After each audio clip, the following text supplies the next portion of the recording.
What if the printing press didn't just spread information, but created the modern world? Before print, knowledge was rare, sacred, and controlled. Manuscripts were copied by hand. Literacy was limited. Authority belonged to those who owned texts. Then, in the 15th century, Johannes Gutenberg introduced movable type printing in Europe.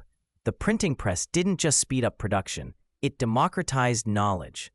Books became cheaper. Ideas traveled faster than armies. The effects were revolutionary. The Protestant Reformation spread rapidly because pamphlets could be mass-produced. Scientific discoveries circulated beyond elite circles. Print destabilized religious and political monopolies. Centuries later, sociologist Benedict Anderson argued that print capitalism helped create imagined communities. Newspapers printed in vernacular languages allowed strangers to imagine themselves as part of the same nation. Reading the same headlines in cities like London or Paris created a shared consciousness. Nations were not only fought for, they were printed into existence. Print also shaped individuality. Silent reading encouraged private interpretation. The self became more introspective. Literacy became a tool of mobility and power. But the print industry was never neutral. Jürgen Habermas described how print culture helped form the public sphere, a space where citizens debated politics through newspapers and journals. Yet access to this sphere depended on class, gender, and literacy.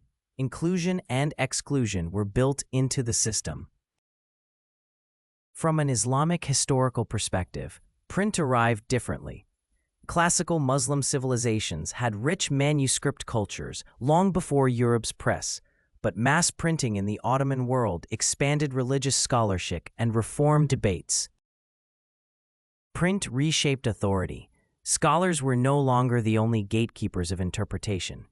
Today, the digital age mirrors the print revolution.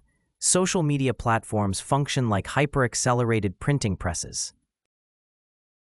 The difference? Speed, scale, algorithms. The paradox is this: print liberated knowledge but also standardized thought. It empowered the masses but strengthened new forms of control.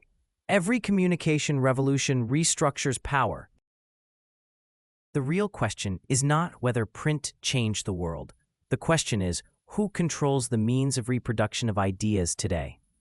If this shifted how you see media, knowledge, and power, subscribe and join this channel where we uncover the hidden sociology behind everyday institutions, one idea at a time.